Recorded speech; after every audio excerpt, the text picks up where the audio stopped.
Hello friend, good morning. कैसे हैं आप लोग? आशा करता हूँ आप लोग एकदम अच्छे से होंगे और मेरी वीडियो आप लोग को अच्छी लग रही होगी। अगर आपको वीडियो में कुछ भी डाउट आए, कुछ क्वेश्चन हो, प्रॉब्लम हो, तो आप कमेंट में मेरे को मैसेज कर दीजिए, आपको उसका आंसर मिल जाएगा। तो आज हमारा टॉपिक क्या है? आज के दिन हम लोग करने क्या वाले हैं? आज के दिन हम लोग कुछ नहीं, केवल केवल से केवल रिवीजन करेंगे। जितना हम लोग ने डिमांड पढ़ा है उसका पूरा का पूरा रिवीजन होगा। आज पूरा का पूरा रिवीजन होगा। तो आप लोग तैयार हैं रिवीजन के लिए? और एक खास बात मैं डिस्कस करना चाहता हूँ कि ये वीडियो उन्हीं बच्चों के लिए, मैं शुरू में बता देता हूँ, ये वीडियो केवल उन्हीं बच्चों के लिए है जिन्होंने पूरा क्लास को अटेंड किया है। जो केवल ये वीडियो देखेंगे उनको समझ आएगा, ऐसा नहीं है समझ नहीं आएगा, लेकिन जो डीपली कंसेप्ट मैंने बताया है वो इस रिवीजन में मैं डीपली में घुस के नहीं बताऊंगा।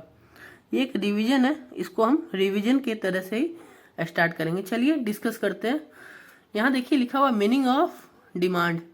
आप मेरे को बताइए, आज मैं नहीं बताऊंगा, आज आप लोग बताइएगा डिमांड किसको कहते हैं, डिमांड क्रिएट कैसे होता है, बताइए जल्दी से जल्दी बोलिए, मैं सुन रहा हूँ, आप लोग बोलिए। तो आप लोग ने पढ़ा ना डिमांड किसको कहते हैं, डिमांड क्रिएट कैसे होता है। इफेक्टिव डिमांड, जल्दी जल्दी बोलिए। डिजायर, एबिलिटी टू पे और विलिंगनेस टू पे। डिमांड कैसे क्रिएट होता है? तीन चीजों से क्रिएट होता है, बोलिए होता है कि नहीं? डिजायर, एबिलिटी टू पे और विलिंगनेस टू पे। और आईसीआई के मॉड्यूल में भी वही लिखा है, देखिए डिजायर मीन्स टू परचेज, इसी को हम लोग क्या कहते हैं, ability to pay, and willingness, willingness to purchase, है ना। कोई भी प्रोडक्ट का डिमांड कैसे क्रिएट होगा? सबसे पहले आपके अंदर डिजायर होना चाहिए, इच्छा होना चाहिए उस प्रोडक्ट को परचेज करने के लिए। एबिलिटी टू पे, आपके पास औकात होनी चाहिए। और विलिंगनेस टू पे, औकात होने के बाद भी आप उस पैसे को देने में इच्छुक हैं या नहीं। देखिए एबिलिटी टू पे और विलिंगनेस टू पे दोनों में बहुत अंतर है, इसमें कंफ्यूज नहीं होइएगा कि एबिलिटी टू पे मतलब पैसा पे करना और विलिंगनेस टू पे मतलब इसका समझिए। एक एग्जांपल, अगर आपको आईफोन लेना है, आपका डिजायर है, चलिए डिजायर को पहले साइड रखिए, आपका औकात है, एबिलिटी टू पे है, पे उस चीज को, आईफोन फॉर एग्जांपल, आईफोन का दाम 1 लाख रुपया है और आपको उसका औकात है 1 लाख रुपया पे करके एक आईफोन खरीद सकते हैं। लेकिन आपके अंदर विलिंगनेस टू पे नहीं। विलिंगनेस टू पे का मतलब ये होता है बच्चों कि आप सोच रहे हैं कि मैं भाई 1 लाख रुपया यहाँ इन्वेस्ट करूंगा, इससे बढ़िया मैं आपको 20 से 30 हज़ार रुपया का एक एंड्रॉयड फ़ोन ले लूँ, दोनों में सेम फंक्शन है। देखिए एबिलिटी टू पे आपका औकात है 1 लाख रुपया पे करने का, ये नहीं है कि आप 1 लाख रुपया पे नहीं कर सकते, लेकिन विलिंगनेस टू पे नहीं है।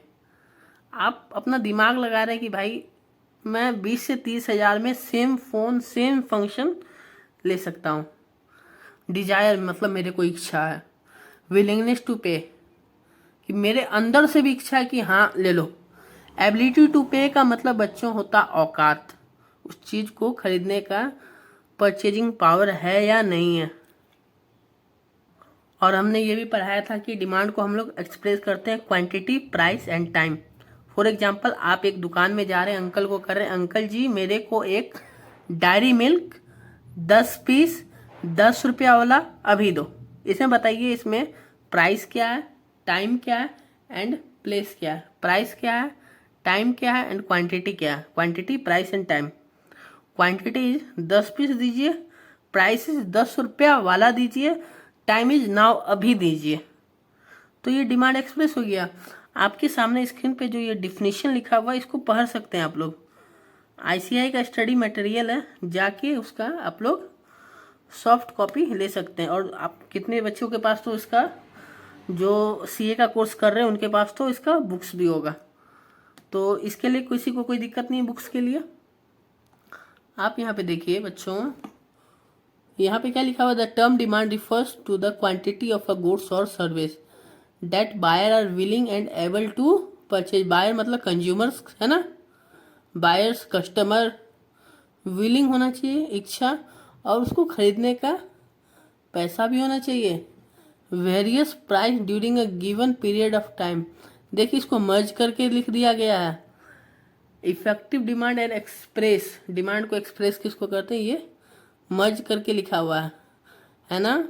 It is to noted that the demand in economic in something more than the desire to purchase through the desire one element of it. For example people may desire much bigger house. देखिए इसमें क्या कहा जा रहा है कि खाली Dzire होने से नहीं होगा।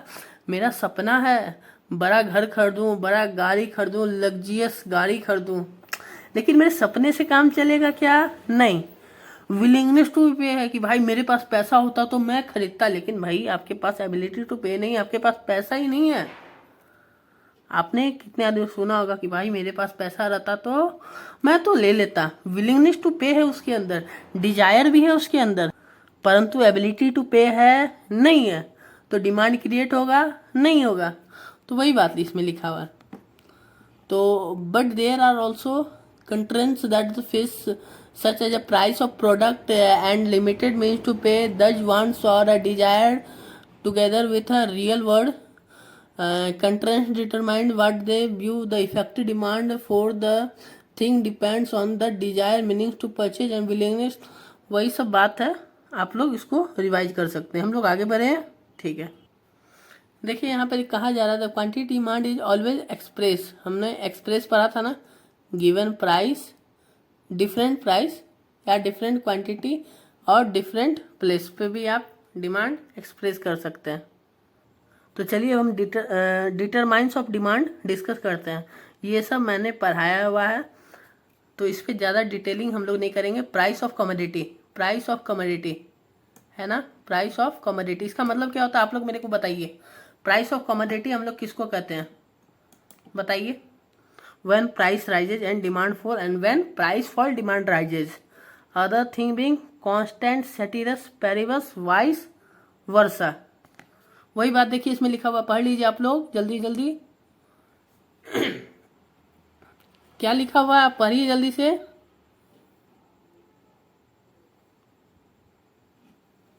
पढ़ लिया, ठीक है। इसमें यही लिखा हुआ है जब प्राइस राइज करेगा डिमांड फॉल करेगा, और जब प्राइस फॉल करेगा तो डिमांड राइज करेगा। प्राइस ऑफ रिलेटेड कमोडिटी, जिसमें हमने बताया था कि इसको हम लोग ने दो भागों में बांटा था, complementary goods and substitute goods. Complementary का एक और नाम है कंपीटिंग गुड्स, कंपीटिंग गुड्स और सब्स्टिट्यूट गुड्स। सब्स्टिट्यूट गुड्स किसको कहते हैं, एग्जाम्पल ने हमने लिया था टी एंड कॉफ़ी का। तो इसका रिलेशन क्या होता है पहले हम इसको समझ लेते हैं, उसके बाद जितना है उस सबका रिलेशन धरा धरा डिस्कस कर लेंगे।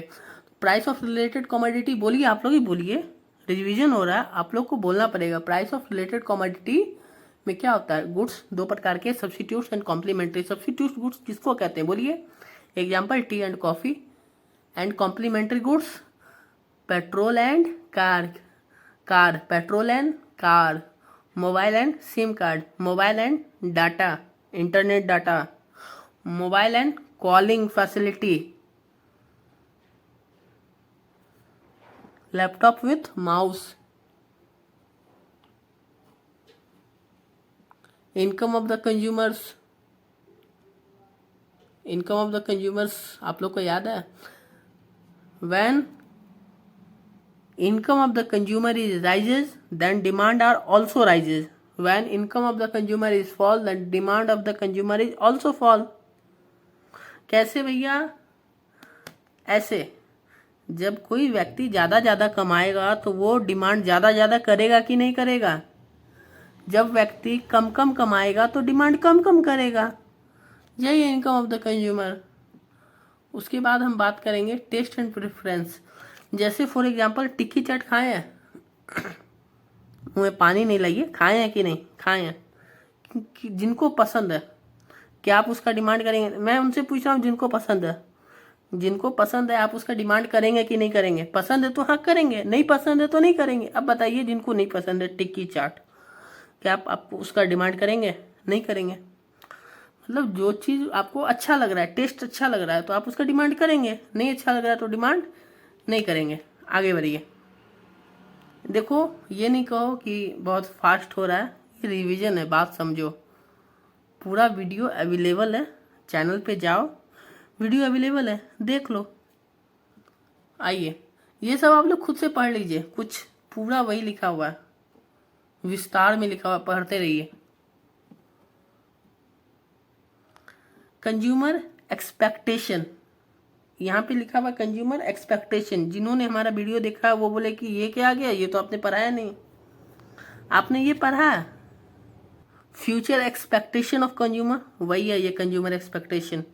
इसमें हमने क्या पढ़ा था कि जब प्राइस राइज होगा, जब प्राइस राइज, तो जो कंज्यूमर है, जब प्राइस राइज होगा तो कंज्यूमर उसका डिमांड भी बढ़ाने लगेंगे, जब प्राइस फॉल होगा तो उसका डिमांड भी गिराने लगेंगे, मतलब नहीं करेंगे।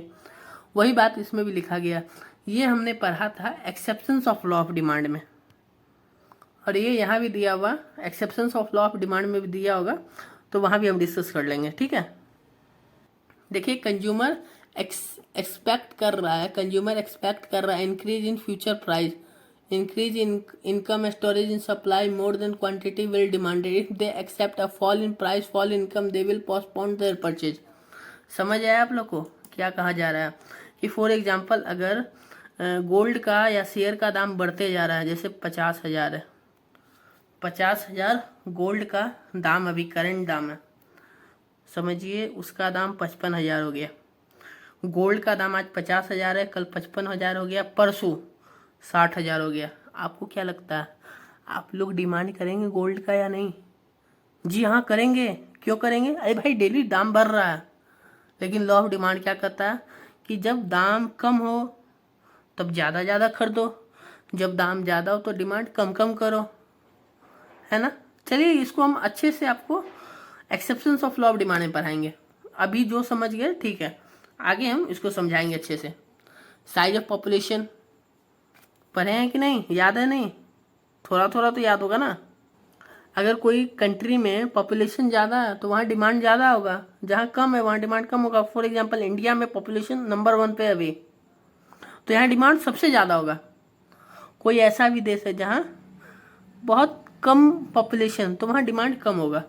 उसके बाद आ गया एज डिस्ट्रीब्यूशन ऑफ पीपल, ये भी हम लोग ने पढ़ा था ना।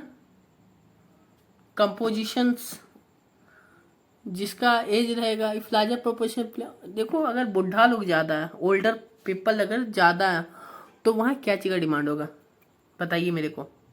उस कंट्री में दवाई का ज़्यादा डिमांड होगा, स्टिक जो पकड़ के डंडा चलते हैं, चश्मा का डिमांड ज़्यादा होगा। अगर वहीं पे अगर यंग एज डिपेंड है, यंग एज ज़्यादा है वहाँ पे, तो वहाँ पे आपको मतलब फैशन वाला चीज़ का डिमांड ज़्यादा होगा। अगर वहाँ पे खाली फीमेल है तो वहाँ पे क्या होगा, कॉस्मेटिक आइटम्स, ये सब ब्यूटी व्यूटी का ये सब उसका डिमांड होगा। The level of national income and it's distribution, ये क्या? अरे भाई इतना बड़ा, अरे कुछ नहीं है, इनका बस यही कहना है साफ तौर पे, higher the national income higher will be the demand. देखिए यहाँ लिखा हुआ higher the national income higher will be the demand for all normal goods and service. मेरे को ये बताइए, अगर इंडिया में सभी लोग कमाते हैं तो वहाँ डिमांड होगा कि नहीं? फॉर एग्जांपल हमारा पड़ोसी मुल्क पाकिस्तान, अभी उनका मतलब हालत ख़राब चल रहा है, तो उनके पास पैसा कम है अभी, तो क्या वहाँ पे डिमांड फालतू चीज़ की जाएगी? अभी क्या वो लोग मतलब BMW खरीदेंगे? नहीं, वो लोग अभी नेसेसरी प्रोडक्ट ही खरीदेंगे जो अभी उनको दरकार है। तो वहाँ डिमांड बहुत कम हो रहा है, लेकिन इंडिया में खरीदेंगे क्योंकि अभी वहाँ इंडिया में वैसा हालत नहीं है। तो मतलब higher the national income higher will be demand. अगर वहाँ कम रहेगा तो वहाँ कम डिमांड होगा, यही बस इसमें कहा गया। फॉर एग्जांपल अमेरिका का ले लीजिए, वहाँ पे रिच पीपल बहुत ज़्यादा है तो वहाँ डिमांड भी तो ज़्यादा ही होगी ना। कोई पुअर कंट्री भी तो है, जैसे अभी श्रीलंका का हाल देखिए, बहुत ख़राब चल रहा था, तो वहाँ अभी डिमांड कम होगी, धीरे धीरे इंक्रीज होगी, वो अलग बात है, उस पर हम लोग डिस्कस नहीं कर रहे हैं डिमांड कब इंक्रीज होगी, नहीं। इसका एक है ना, the level of national income and distribution, higher the national income higher will be demand. Consumer credit facility and interest rate, आप मेरे को बताइए, अगर इसमें गवर्नमेंट का बहुत अच्छा रोल है। आपको मालूम है बैंक लोन क्यों प्रोवाइड करती है? क्योंकि लोन लेके वो पैसे को वो लोग खर्चा करेंगे, डिमांड क्रिएट करेंगे। तो अगर आप लोग को क्रेडिट उधार में मिलेगा तो आप लोग डिमांड ज़्यादा करेंगे। फॉर एग्जांपल आपका कोई चीज़ का दुकान है और आपने प्रोडक्ट अपने क्रेडिटर्स से, क्रेडिटर मतलब महाजन से आपने उधारी लिया। उधारी क्यों दिया जाता है? कि वो आपसे बार बार डिमांड करे, डिमांड ज़्यादा करे। जैसे आप एक आइसक्रीम खरीदने गए, आप वो आपको उधारी दे रहा है, आप शायद 2 भी खरीद सकते हैं। Ability of credit facility includes people to purchase more than what their current income permit, and credit facility mostly determine the demand of investment and for durable goods which are expensive and require bulk payment at the time of purchase। जैसे आपको AC खरीदना है, something 50,000 का cost है, लेकिन आपके पास पैसा नहीं है, आपके पास खाली 30,000 रुपया। आप डिमांड नहीं कर पा रहे हैं 20,000 से। 30,000 है लेकिन 20,000 से 20,000 नहीं होने के कारण आप डिमांड नहीं कर पा रहे। लेकिन शॉप ओनर ने कहा कि सर आप 20,000 मेरे को कुछ दिन बाद दे जाना, EMI थ्रू दे जाना, जैसे दे जाना। तो आप अभी करंट में उसका डिमांड तो बढ़ा दिए ना, कहेंगे चलो ठीक है मेरे को उधार मिल रहा है तो मैं उसको लेऊंगा। तो यही करा consumer credit facility and interest rate. Now we discuss how the government policy and regulation. For example अगर गवर्नमेंट हर प्रोडक्ट पे टैक्स चार्ज करने लग जाए, टैक्स ज़्यादा चार्ज करने लग जाए, आप लोग उसको खरीदोगे नहीं खरीदोगे? आप लोग मेरे को बताओ ना, मैं क्या उसको, मेरे बताने से नहीं होगा, आप लोग बताओ उसको, आप लोग पढ़े हुए हो इसको। अगर गवर्नमेंट कोई चीज़ पे टैक्स ज़्यादा चार्ज करेंगे तो क्या आपको क्या लगता है, मेरे को बताओ, आप लोग उसका डिमांड करोगे? फॉर एग्जाम्पल कोई प्रोडक्ट 10 रुपया का, गवर्नमेंट में उसमें 5 रुपया ऐड और टैक्स कर दिया, 15 रुपया का हो गया, क्या आप उसका डिमांड करोगे क्या? अरे ज़्यादा टैक्स होने से डिमांड कम हो जाता है। वही सब्सिडरी दिया जाए, डिस्काउंट दिया जाए गवर्नमेंट की तरफ से, तो आप लोग उसका डिमांड करोगे। जैसे अभी इलेक्ट्रिक व्हीकल्स पे गवर्नमेंट क्या कर रहा है, सब्सिडरी दे रहा है, तो अभी उसका डिमांड इंक्रीज हो रहा है। तो यही है गवर्नमेंट पॉलिसी एंड रेगुलेशंस। चलिए अब हम बताएं कि भैया इसका कर्व कैसे क्रिएट होगा। चलिए अब इसका रिलेशन क्या होगा ये आप लोग तो बताओगे ना मेरे को, बताओगे कि नहीं? बताओगे ना? अच्छा है। तो देखो लिखा हुआ है price of commodity, when price rises demand fall. इसका रिलेशन क्या होगा? Inverse relationship, negative relationship, downward sloping होगा। जब प्राइस राइज करेगा डिमांड फॉल करेगा, देख रहे हो निगेटिव रिलेशनशिप है, डिमांड फॉल करेगा। इसका डायग्राम मैंने बताया हुआ है, निगेटिव या इनवर्स रिलेशनशिप डिमांड का डायग्राम कैसा होता है।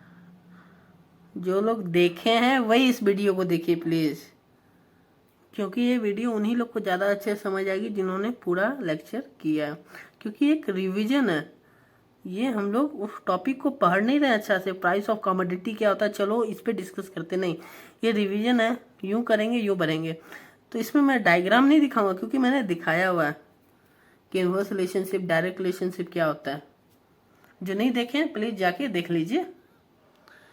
फिर प्राइस ऑफ रिलेटेड कमोडिटी में 2 गुड्स हैं, सब्सिट्यूट्स एंड कॉम्प्लीमेंट्री गुड्स।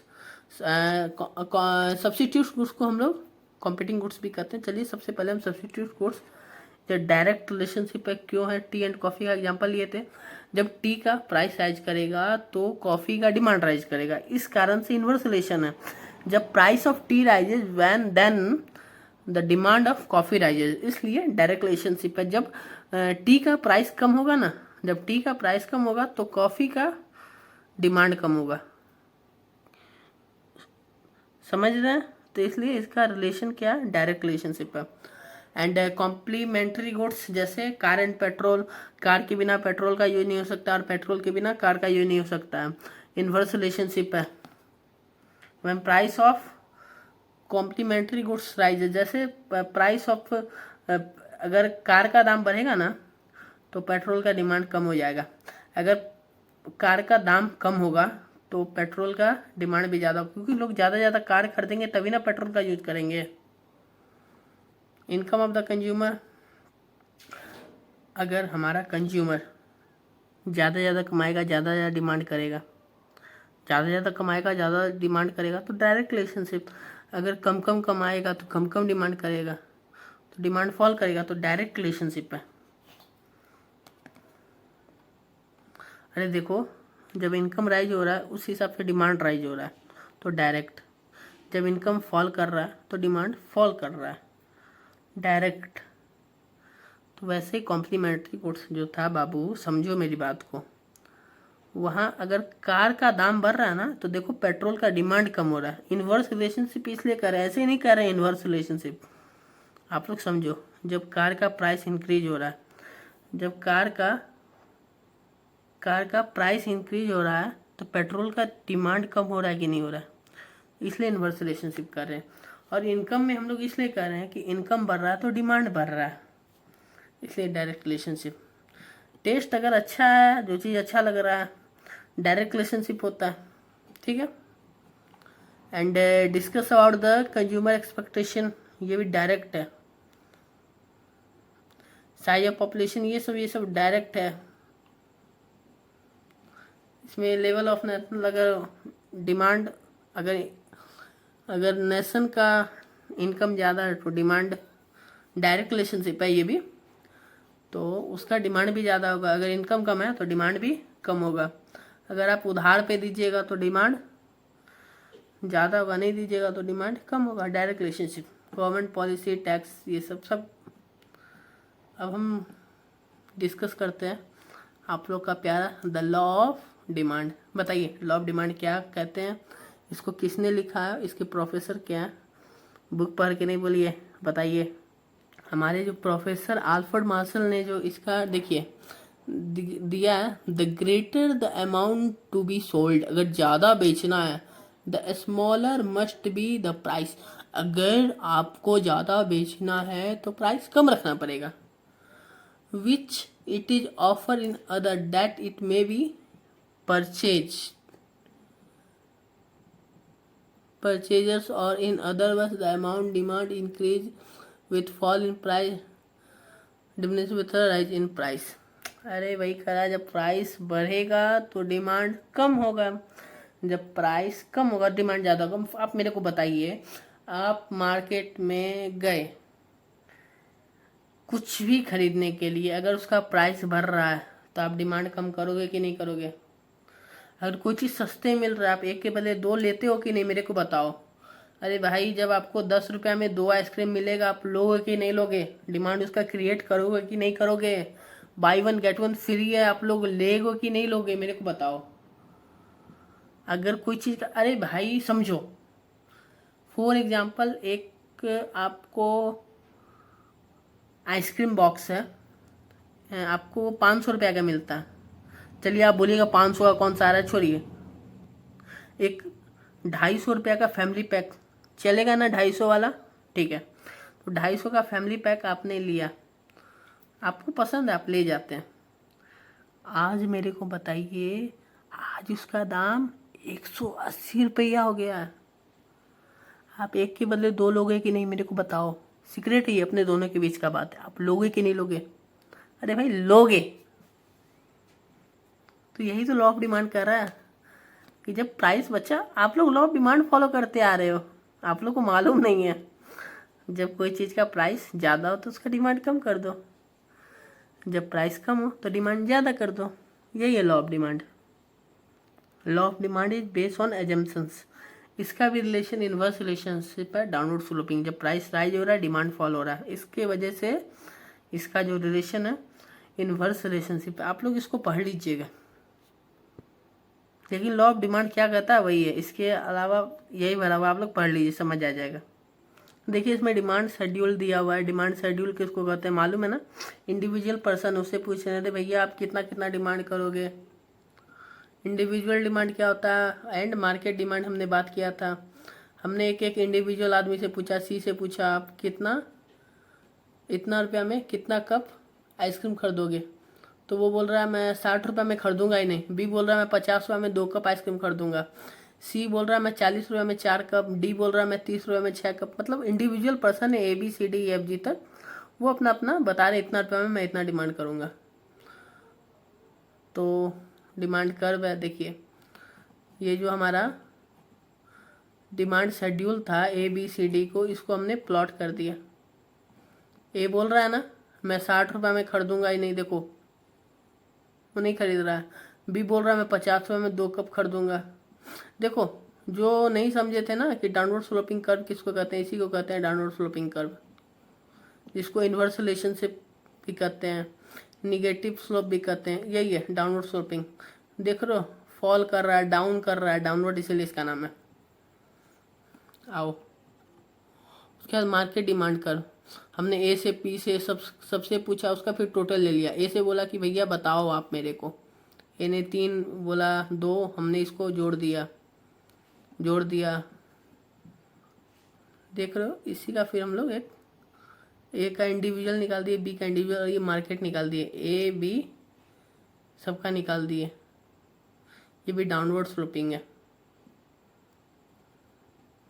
ये मार्केट डिमांड कर पढ़ लो कुछ वैसा। चलिए rational of law of demand पढ़ते हैं। Rational of law of demand क्या होता है मालूम है आप लोग को? तो क्या आप लोग तैयार है rational of law of demand पढ़ने के लिए? चलिए ठीक है, स्टार्ट करते हैं rational of law of demand, जिसमें हमने पढ़ा था price effect of fall in price. देखिए इसका डेफिनेशन हमारे हिक्स एंड एलन साहब ने दिया है। तो इसमें बताया गया है कि प्राइस इफेक्ट को 2 भागों में बांटा गया, एक है substitution effect and income effect. यहाँ देखिए substitution effect and income effect है ना।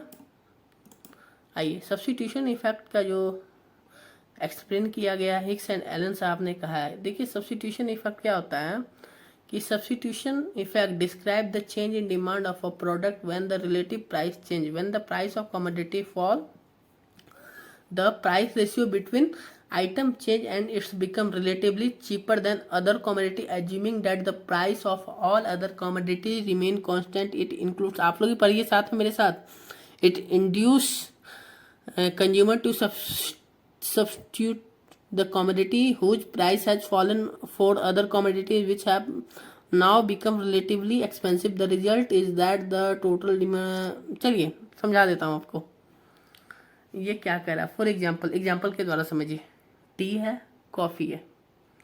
कॉफ़ी का जो प्राइस है एकदम फिक्स है, कांस्टेंट है, क्योंकि इसमें अदर थिंग बिंग कांस्टेंट रहता है। हमने क्या एग्जांपल लिया था, जो हमने एग्जांपल लिया था ना जब ये सब्स्टिट्यूशन इफेक्ट पढ़ाया था, वही एग्जांपल सेम ले रहे हैं, तो आप लोग को याद आएगा। हमने लिया था टी और कॉफ़ी का एग्जांपल, प्राइस ऑफ कॉफ़ी एकदम कांस्टेंट रखा था, क्योंकि हमने वहाँ लिखा था अदर थिंग बिंग कांस्टेंट। आप मेरे को बताइए, अगर टी का प्राइस 10 रुपया है तो डिमांड 100 हो रहा है। या हम कॉफ़ी का डिमांड का डिस्कस नहीं करेंगे। अगर 15 हो रहा है तो उसका डिमांड जो है ना, प्राइस अगर टी का बढ़ गया 15 हो गया, 10 से 15 हो गया तो उसका डिमांड कम हो गया। अगर प्राइस टी ने कम कर दिया, 5 रुपया कर दिया, तो उसका डिमांड बढ़ गया। अरे यही है, अगर आप प्राइस को बढ़ा दिए ना तो आपका डिमांड खुद का कम हो जाएगा।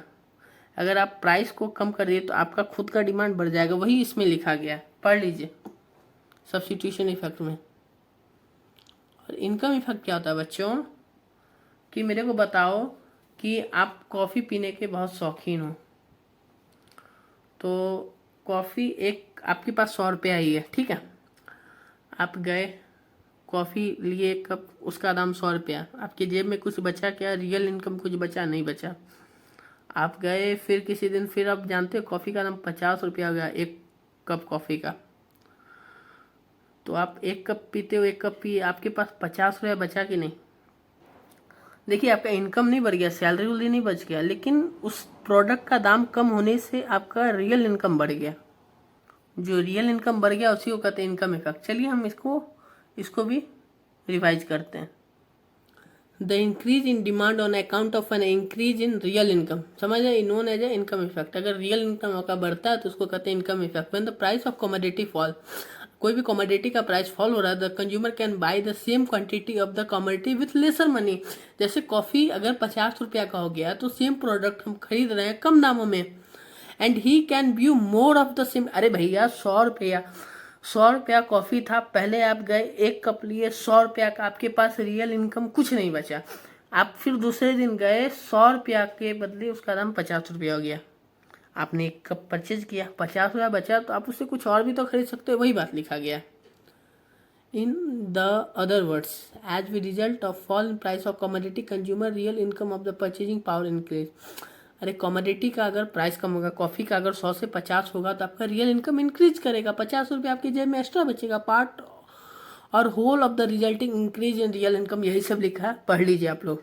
चलिए हम डिस्कस करते हैं utility maximum behaviour of consumer. ये हमने नहीं पढ़ाया, ये जो हमारा इसके बाद यूनिट 2 जो है ना द कंज्यूमर बिहेवियर, उसका पार्ट है। तो मैंने बोला था ये पार्ट पेंडिंग है, तो अभी भी पेंडिंग रहेगा। द कंज्यूमर बिहेवियर हम स्टार्ट करने वाले हैं, इसके बाद रिवीजन के बाद the consumer behaviour he start होगा। तो आप उसमें समझेंगे law of diminishing marginal utility क्या होता है। तो अभी के लिए पेंडिंग है, आप लोग टेंशन नहीं लीजिए, ये मेरे को मालूम है पेंडिंग है, नेक्स्ट वीडियो इसी पे आने वाला है। तो चलिए अराइवल ऑफ न्यू कंज्यूमर, मेरे को बताइए अगर मार्केट में नया कंज्यूमर आएगा तो डिमांड इंक्रीज होगा कि नहीं होगा, होगा कि नहीं होगा। When the price of commodity fall, अगर कंज्यूमर कैसे आएगा, कमोडिटी का प्राइस फॉल होगा, more consumer start buying it because some of those who could not afford to buy it earlier may now be able to buy it. For example AC, गर्मी बहुत पड़ रहा है, 50,000 का आ रहा है, 20,000 हो गया। जो व्यक्ति पहले 50,000 में नहीं खरीद पा रहे अब वो आसानी से 20,000 में खरीदेंगे। तो कमोडिटी का प्राइस फॉल होने से डिमांड ज़्यादा होता है। The rise the number of consumer of commodity, अरे भैया कंज्यूमर का नंबर जब राइज होगा तो डिमांड भी तो राइज होगा ना। क्यों कंज्यूमर राइज होगा, क्योंकि उसका प्राइस कम हो रहा है, बस। डिफरेंट यूजेज मैंने बताया था, एग्जाम्पल ऑफ मिल्क का लिया था, मिल्क का डिफरेंट यूजेज है। आप उससे बहुत सारी मिठाई बना सकते हैं, रबड़ी बना सकते हैं, रबड़ी आप लोग को अच्छा लगता है, मेरे को तो अच्छा लगता है। आइसक्रीम बना सकते हैं, गर्मी का समय ठंडा ठंडा आइसक्रीम, अरे बहुत सारा उसका उपयोग है, आप लोग कर सकते हैं। तो अगर उसका प्राइस कम होगा तो जैसे फॉर एग्जांपल अगर 60 रुपये लीटर दूध मिल रहा है, अगर उसका दाम 30 रुपया हो गया तो आप एक ही बदले 2 लीटर लाओगे कि नहीं लाओगे, लाओगे, उसका यूज कर सकते हो। तो ये लिखा गया डिफरेंट यूजेज, अगर कोई चीज़ का दाम कम होगा। अच्छे ही पढ़ते हैं, मैंने कमोडिटी है multiple uses, when the price of such commodity are higher मतलब rise they will be put to limited use. अरे भैया जैसे 60 रुपया लीटर दूध है, 100 रुपया हो गया, तो आप ज़्यादा यूज नहीं करोगे, चाय बनाओगे, दूध पियोगे, जो बेसिक है वही करोगे। लेकिन if the price of such commodity fall they will put to more number of uses, अगर उसी का 60 का 30 रुपया हो गया तो आप क्या करोगे, चलो आज आइसक्रीम खाया जाए, चलो आज रबड़ी खाया जाए, मम्मी ये बना दो वो बना दो, है ना, वही है।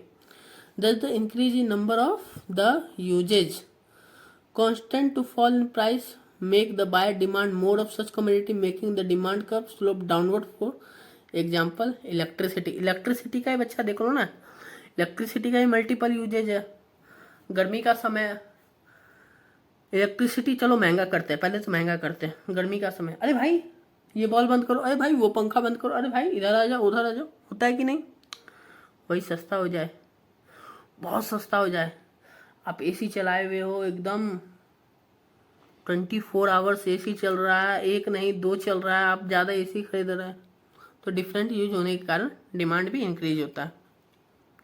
तो हमने रैशनले ऑफ डिमांड पढ़ लिया। रैशनले ऑफ लॉ ऑफ डिमांड मतलब रीजन क्या है, लॉ ऑफ डिमांड ऑपरेट होता है जो, उसके पीछे लॉजिक क्या है, तो ये हमने कंप्लीट कर लिया।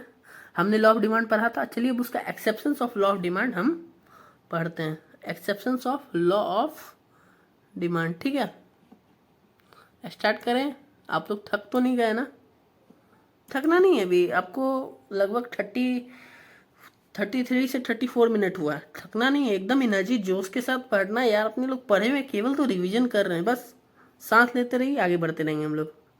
चलिए स्टार्ट करते हैं exceptions of law of demand. देखिए पहला है कंस्पिशियस गुड्स। कंस्पिशियस गुड्स मैंने बताया था, आर्टिकल ऑफ प्रेस्टीज वैल्यू और snob appeal. Articles of conspicuous consumptions are use by the rich people. देखो इसका यूज है ना रिच पीपल करते हैं, क्योंकि social pressure and for displaying wealth these articles with not confirm to the usual law of demand. देखो law of demand क्या कहता है, पहले समझो लॉ ऑफ डिमांड क्या कहता है। जब प्राइस राइज हो ना बच्चों, तो डिमांड उसका कम कर दो, जब प्राइस कम हो तो डिमांड ज़्यादा करो। लेकिन ये एक्सेप्शन है, मतलब उसके विपरीत है।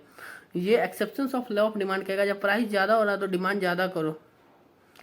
कंस्पिशियस ऑफ गुड्स में हमने बताया था एलवी का बैग, एग्जाम्पल देखोगे एलवी बैग का, देखो आप लोग गूगल कर सकते हो एलवी के बैग के बारे में। देखो एक बैग है ये, ठीक है, ये एक बैग है, इसका आप देखो ना प्राइस, देखो ना कितना, $6,000 है, देख रहे हो। उसको मल्टीप्लाई कर दो, अभी समथिंग 83 रुपया चल रहा है इंडियन रुपीज, मल्टीप्लाई कर दो, समझ आ जाएगा आप लोग को। ये देखो ना 1,85,000 का ये बैग है एलवी का भाई, that is known as a conspicuous goods, ठीक है। तो ये सब एग्जांपल है एलवी का बैग्स कंस्पिशियस गुड्स का। तो इसका डिमांड रिच पीपल करेंगे, ये हमने पहले ही पढ़ाया था। तो इसका इस्तेमाल क्यों करते हैं? अरे भाई, अपने प्रेस्टीज को मेंटेन करने के लिए, अपने वैल्यू को मेंटेन करने के लिए कंस्पिशियस गुड्स का यूज किया जाता है। आगे बढ़े। इसको केवल अमीर लोग ही खरीदते हैं। फॉर एग्जांपल डायमंड, प्राइस ज़्यादा है ना, डिमांड ज़्यादा होता है कि नहीं? गोल्ड डिमांड ज़्यादा क्यों होता है? उसका प्राइस ज़्यादा है, प्रेस्टीज उसको मेंटेन किया जाता है। फॉर एग्जांपल आप मेरे को बताओ कि आपने कभी देखा है क्या, कोई कोई मतलब शादी में गए होगे तो कोई कोई मतलब ड्राई फ्रूट्स बंटवा रहा है। देखो कितने लोग तो शराब बंटवाते हैं, लेकिन हम लोग विटामिन डी का बात नहीं कर रहे हैं। आप मेरे को ये बताओ, ड्राई फ्रूट का बात करो ना, बताते हैं ना वो लोग, मतलब बंटवाते हैं। क्यों बंटवाते हैं? वो प्रेस्टीज अपना दिखाते हैं कि देखो हम लोग कितने अमीर हैं। तो अमीर लोग अक्सर ऐसा करते हैं। कंस्पिशियस गुड्स अपने सेटिस्फाई होते हैं वो लोग, उससे खुश होते हैं, इसलिए करते हैं। Giffen goods, sir Robert Giffen ने इसके बारे में बताया था। हमने इसके बारे में एक सेपरेट वीडियो बनाया हुआ है, जाके देख लीजिए। तो इस पे ज़्यादा गिफन गुड्स पे हम डिस्कस नहीं करेंगे। सर रॉबर्ट गिफन जाते हैं, पूछते हैं वर्कर लोग से, जैसे यहाँ लिखा हुआ है सर रॉबर्ट गिफन स्कॉटिश हैं और इकोनॉमिस्ट एंड स्टैटिस्टिशियन है। We surprise to find out that as the price of bread increase. वहाँ पे हमने दूसरा एग्जांपल लिया था, यहाँ पे आपको ब्रेड और मीट का शायद एग्जांपल दिया हुआ है। वो देखते हैं कि जब मतलब सुपीरियर गुड्स का दाम बढ़ जाता है ना, तो वो लोग उसका डिमांड बढ़ा देते हैं, और जब सुपीरियर चीपर गुड्स का अगर प्राइस कम हो जाता है तो उसका डिमांड कम कर देते हैं। तो वही सर रॉबर्ट गिफन जाके उस लोग से पूछते हैं। तो ब्रिटिश वर्कर ने उनको अपना कंसेप्ट बताया, यही था गिफन गुड्स। अरे बच्चों, मैंने गिफन गुड्स पढ़ाया हुआ है, ये रिवीजन है, एक्सेप्शंस है, जो पढ़े हैं वो उनको समझ आ रहा है। कंस्पिशियस नेसेसिटीज पे आ जाइए। कंस्पिशियस नेसेसिटीज का एग्जांपल हमने लैपटॉप, टीवी, मोबाइल, एसी। देखो due to their constant uses, इसका हम लोग को आदत हो गया है। The demand for a certain goods is affected by the demonstration effect of the consumption pattern. अच्छा मेरे को बताओ, तो डेमोन्स्ट्रेशन इफेक्ट मैंने पढ़ाया है कि नहीं पढ़ाया? पढ़ाया कि नहीं पढ़ाया डेमोन्स्ट्रेशन इफेक्ट? बताओ बताओ। डेमोन्स्ट्रेशन इफेक्ट, डेमो को देखे देखी डिमांड इसका क्रिएट करते हैं। अरे उनके पास कार है तो मेरे पास भी होगा। डेमो देख के हम लोग इंस्पायर होते हैं, डिमांड करते हैं, वही डेमोन्स्ट्रेशन इफेक्ट। ठीक है। तो कंस्पिशियस नेसेसिटीज पे आ जाइए भैया। जैसे हम लोग कोई चीज़ का यूज ज़्यादा कर रहे हैं, टेलीविज़न देख रहे हैं, आज नहीं रहे तो हम लोग को, अरे बताओ बिना एसी के रह सकते हो क्या? अगर डेली यूज कर रहे हो उसका, नहीं रह सकते हो। अरे बिना मोबाइल के रह सकते हो क्या? चलो मोबाइल से डाटा हटा देते हैं, रह पाओगे? नहीं। क्या ये नेसेसरी है? नहीं। लेकिन नेसेसरी नहीं होने पे भी हम लोग उसका डिमांड कर रहे हैं, जबकि उसका प्राइस ज़्यादा है। हम लोग डिमांड कर रहे हैं कि नहीं कर रहे हैं? रेफ्रिजरेटर का डिमांड कर रहे हैं कि नहीं कर रहे हैं? प्राइस ज़्यादा लिंक कर रहे हैं। लॉ ऑफ डिमांड तो कहता है भाई नहीं करो, लेकिन हम लोग कर रहे हैं क्योंकि कांस्टेंट यूज, लगातार यूज के कारण वो हम लोग का नेसेसरीज हो गया। यहाँ पे लिखा नेसेसिटीज, इसीलिए कंस्पिशियस तो मतलब महंगा होता है ना, लेकिन ये महंगा नेसेसिटीज हो गया। उसके बाद हमने नेसेसिटीज पढ़ाया था। एक सेकेंड हम लोग आगे आ जाए क्या? वो पढ़ाएंगे, ये हम भाग नहीं रहे। लाइन से पढ़ाया था डिमांड फॉर नेसेसिटीज। अगर मेरे को आप बताओ मेडिसिन है, मेडिसिन का प्राइस इंक्रीज हो जाएगा, आप क्या कहोगे? नहीं लोगे? फॉर एग्जाम्पल समझो आपके पास खूब पैसा है, बहुत अमीर आदमी हो आप, आपको कोरोना हो गया, आप गए डॉक्टर के पास।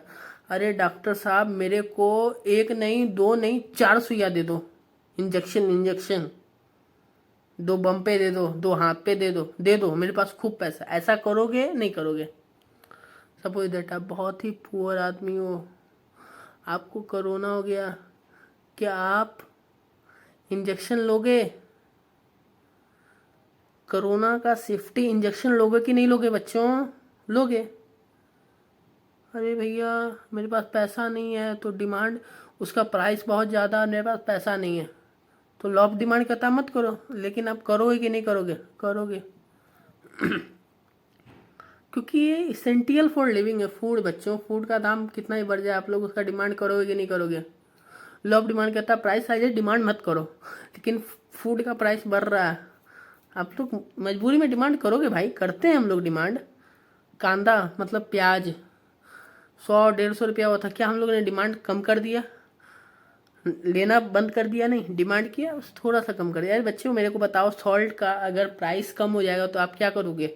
माँ 1 चम्मच के बदले मेरे को 4 चम्मच दो? नहीं, प्राइस बढ़ जाएगा तब भी आप 1 चम्मच यूज करते हो, 1 ही चम्मच यूज करोगे।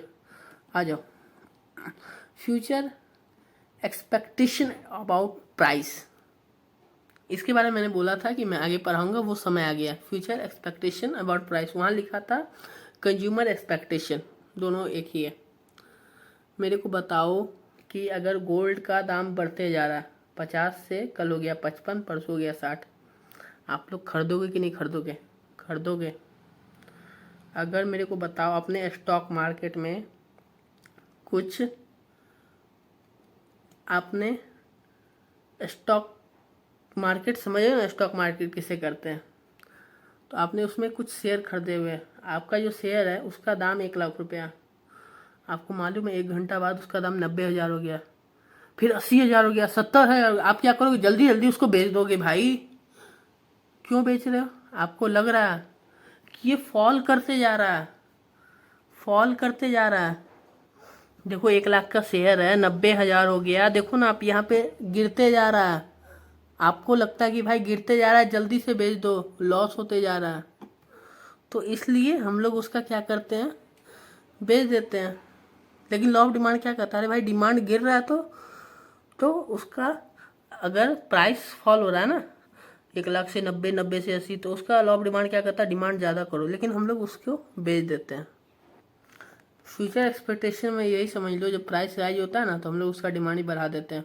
अगर आटा का दाम आज 30 से 40 हो रहा है तो हम लोग उसका डिमांड बढ़ा देंगे, हम लोग को लगेगा फ्यूचर में भी उसका दाम बढ़ेगा। अगर कोई भी प्रोडक्ट का दाम घटेगा घटेगा तो हम लोग आज उसको नहीं खरीदेंगे, अरे भाई कल और उससे कम होगा, कल और उससे कम होगा, इसलिए ये फ्यूचर एक्सपेक्टेशन अबाउट प्राइस है। उसके बाद incomplete information and irrational behaviour, आप लोग को याद है इसके बारे में, इरेशनल बिहेवियर के बारे में? जैसे कोई बच्चा होता है, वो कह रहा मेरे को ये टॉय दो, टॉय दो, टॉय दो, उसको नॉलेज नहीं ना बच्चों को। वही सेम प्रोडक्ट मॉल में आपको 800 रुपये का मिल रहा है, वही आपके घर के बगल में वही सेम प्रोडक्ट 200 रुपये का मिल रहा है। आप बच्चों को बोल रहे हैं बच्चों चलो, सेम प्रोडक्ट है एकदम, मैं आपको किना रहा हूँ, लेकिन बच्चे जिद करें नहीं नहीं मेरे को अभी दो, अभी दो, अभी दो। तो इनकम्प्लीट इन्फॉर्मेशन है, इरेशनल बिहेवियर करते हैं, उसके कारण आपको किनाना पड़ता है। इसका हमने एग्जांपल लिया था। डिमांड फॉर नेसेसरीज हो गया। स्पेक्युलेटिव गुड्स, ये जो हमने बात किया था ना future price expectation, speculative goods में ये आ गया गोल्ड, स्टॉक, ये सब। जब ये सब का प्राइस राइज होगा ना तो हम लोग डिमांड भी बढ़ा देते हैं, जब प्राइस फॉल होता है तो डिमांड कम कर देते हैं। तो आज ये expansion and contraction of demand, चलिए expansion and contraction of demand and increase and decrease of demand के बारे में आप लोग को बताना पड़ेगा। बताइए मेरे को क्या होता है? ठीक है ठीक है, चलिए मैं बताता हूँ आप लोग को। Expansion and contraction of demand तभी होता है when there is change in demand due to price.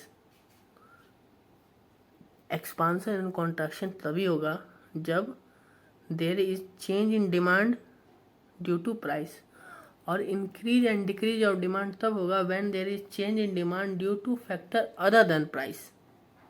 Expansion मतलब जानते हैं क्या होता है? व्हेन डिमांड राइजेज, जब डिमांड राइज करेगा due to fall in price. Contraction का मतलब होता है when demand fall due to rise in price. और इंक्रीज एंड डिक्रीज क्या होता है? Movement along the same demand का। Increase and decrease in demand क्या हो रहा है? यहाँ देखिए आप दो डायग्राम है। इंक्रीज कब होगा? When demand rise due to factor other than price. Example habit है आपको दारू पीने का, प्राइस बढ़ रहा है तो आप डिमांड तो करोगे भाई, डिमांड बढ़ रहा है इसलिए अदर देन प्राइस, हैबिट है आपका, आप डिमांड बढ़ा दोगे। अगर हैबिट नहीं है तो फॉल कर दोगे। तो डिक्रीज तब होगा when demand fall due to factor other than price. समझ रहे हो, ये राइटवर्ड शिफ्ट है, ये लेफ्टवर्ड शिफ्ट है। तो आज का वीडियो लगभग 45 मिनट का हो गया, तो हम लोग आज का वीडियो को, रिवीजन क्लास को यहीं पे स्टॉप करते हैं। इसका पार्ट भी हम लोग जल्द से जल्द लाएंगे, आप लोग को मिल जाएगा पार्ट बी भी। कल ही शायद कोशिश करते हैं पार्ट बी भी अपलोड करने का। तो आशा करते हैं आज का रिवीजन आप लोग को अच्छा लगा हो, क्योंकि आप लोग भी थक गए होंगे, इसीलिए आज का वीडियो को यहीं एंड करते हैं। जितना पढ़ाए हैं आप लोग उसको फिर से रिवीजन कीजिएगा, ठीक है। जय श्री श्याम।